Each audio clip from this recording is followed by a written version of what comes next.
questions of the speakers shortly, but I'd like to start by asking a question, firstly of Simon and Jess, about, we heard from most of our speakers about the importance of messages. Given that you're communicating about scientific uncertainty, how do you shape messages with that scientific uncertainty to make them clear? How do you overcome that difficulty?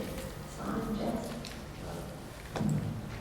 Well, I think the word uncertainty is a problem to start with, because of course when scientists are talking about uncertainty, we're talking about the range of likely results or outcomes, which I think needs to be communicated. We don't want to just communicate the most extreme or even the average. We want to get across that there's a range of possibilities, but that range of possibilities is referred to in the scenarios or whatever as the uncertainty, whereas in lay terms that means we don't know what we're talking about. So uncertainty is a bit of a problem to start with, just as far as what uncertainty is in the language of uncertainty. I think maybe the IPCC's definitions of likely, very likely, and so on does help to some extent. That puts some lay terms around percentages. So I don't remember off the top of my head what they are, but I think above 95% is virtually certain, above 90% is very likely, and so on. So that sort of language I think is helpful. And I guess the other thing is that not so much about how we frame the message, but just the actual process of getting the message out there. There are a couple of things I wanted to mention. One, that going back to my message before about being on the front foot rather than being defensive and responding to every time there's a sceptical argument out there.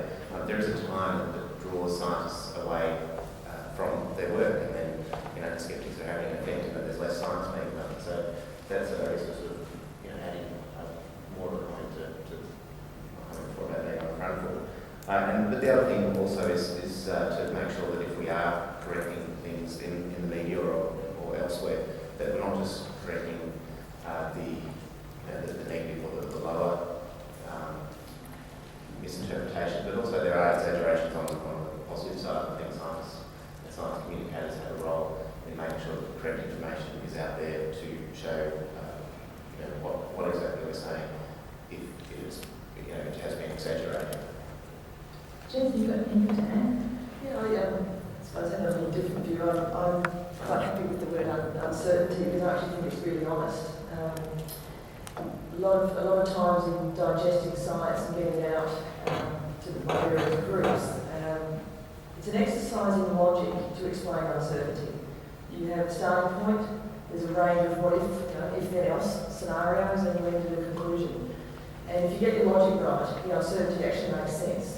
The uncertainty has a place in the argument, it has a place in the logic.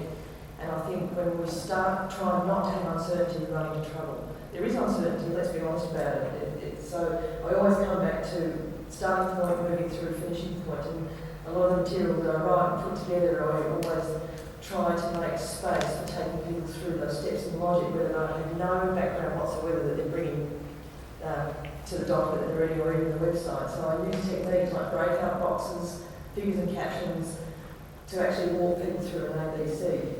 And then, just all the classic things like 1 point per paragraph, this and that. So if I've got the luxury of space, which you often don't when you're a journalist, but I have all the space I need, I just make book bigger.